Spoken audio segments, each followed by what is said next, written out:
Well, guess who's coming to the DC Cinematic Universe? Stick around, check it out.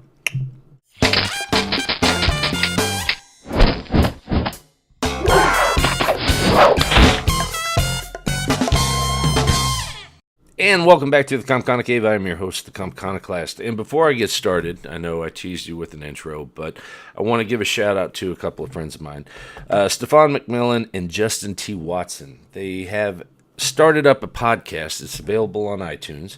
It's called Exposure with Stefan McMillan and Justin T. Watson. They also are on Twitter, so if you want to ask them a question or anything like that, you can reach them at Exposure Show.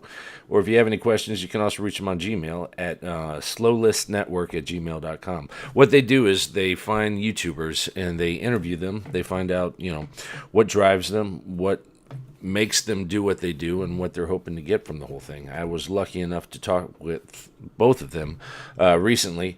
I'm not sure when the podcast will be aired, but I wanted to let you all know, if you get a chance, subscribe, listen, like, and show them your love, because they are doing some incredible work. So that's it.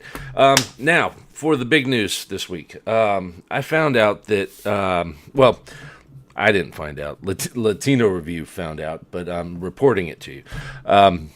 Jason Todd is going to be making his way into the DC Cinematic Universe. Now, if you're not familiar with Jason Todd was the Robin that was after Dick Grayson but before Tim Drake. He was the unlucky guy that was beaten to death with a crowbar by the Joker. Back in 1988, DC actually left it up to the comic book readers whether or not Jason Todd was going to live or die. There was an 800 number, and people could call in and they could cast their vote, live, die. I actually have to admit that I was one of the people that called in and told him to kill him off, because I really didn't like Jason Todd. Not as Robin. He was not a good Robin. I'll just leave it at that. And he stayed dead for many, many, many years. But as we all know, in comic books, people don't always stay dead. And they brought Jason Todd back. And he's incredible now. He's more commonly known as the Red Hood. Now, from what I understand, reading the Latino Review article, DC Universe is very, very interested in the Red Hood character. Now, with the upcoming movie Batman vs. Superman, or Batman v Superman, V versus whatever, there's going to be shots of the Batcave where you see a Robin costume, and it's kind of encased in glass. They don't go into it. They don't explain why it's there, what it represents, or anything like that. It's just kind of in the background. So keep an eye out for it, because it's going to play a larger part in the cinematic universe as the years go by. Following Batman v Superman, Suicide Squad comes out. Now, according to Latino Review, Suicide Squad takes place before Batman v Superman, and the U.S. government, they're not really aware. Well, they're aware, but they don't know who or what Batman is. Right now, he's kind of a urban myth or a legend. Not really. He hasn't been contacted. Nobody's really interacted with him except for one person, and that's the Joker. He is the only person that is still around. I'm not saying Batman kills people, but he's the only person that the government has found that actually knows anything about the Batman. I mean, outside of, lost footage or, security cameras or whatever. Amanda Waller, who's going to be making an appearance in the Suicide Squad movie, is keeping the Joker around specifically for this reason, because he's the only one that has interacted with Batman and knows anything about him. Again, I'm not saying that Joker knows who he is, just he's familiar with the character. There seems to be a little bit of a rift between Harley Quinn, who's also going to be in the movie, and the Joker.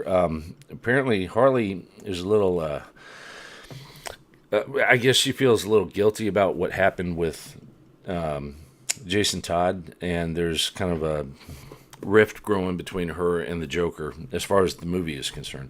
I don't know how long this lasts, or if it lasts long at all, but it just kind of builds up the anticipation for their actual introduction of Jason Todd as the Red Hood into the cinematic universe. I like the subtle hints and drops of clues and things like that as far as introducing them. I mean, when it comes to these movies, I mean they're huge. They make spectacles out of themselves. You know, they're going to be doing a Superman movie. They're going to be doing a Batman movie. They're going to be doing a Green Lantern movie, Flash, Cyborg, Wonder Woman, you know, all of these things.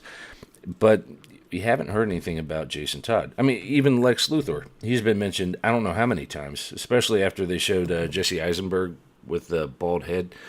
Big deal. He's bald. All right, you know, move on. But nothing has really been said about Jason Todd. So I thought this was kind of an interesting and exciting bit of news. I'm hoping that what they found out is true and they really do follow the Red Hood storyline. Now, if you're not familiar with Jason Todd or who he is or anything like that, and you'd like to be, but you don't want to go searching through all of the comic books to find it, look up Batman Under the Red Hood. It's a straight-to-DVD Blu-ray. Animated feature from DC. It is incredible. Some of the best work that they've put out as far as their animated movies go. In fact, it's probably my favorite. Absolutely a great watch. Maybe 90 minutes. Doesn't take too much time out of your life. So, like I said, if you want to know who he is, watch that. You get an idea. I mean, they change it up from the comic book history, but it works. I mean, you essentially get to find out who he is and, you know, how he came to be. So watch it, like it, love it. That's it for this week. If you have any questions, you can reach me on Twitter at Comconocalst. You can reach me online at comconocave@gmail.com. You can leave your comments in the section below. And again, if you haven't seen my daily blog, go to the comconocave.blogspot.com. And that's it. Until next time. Take it easy.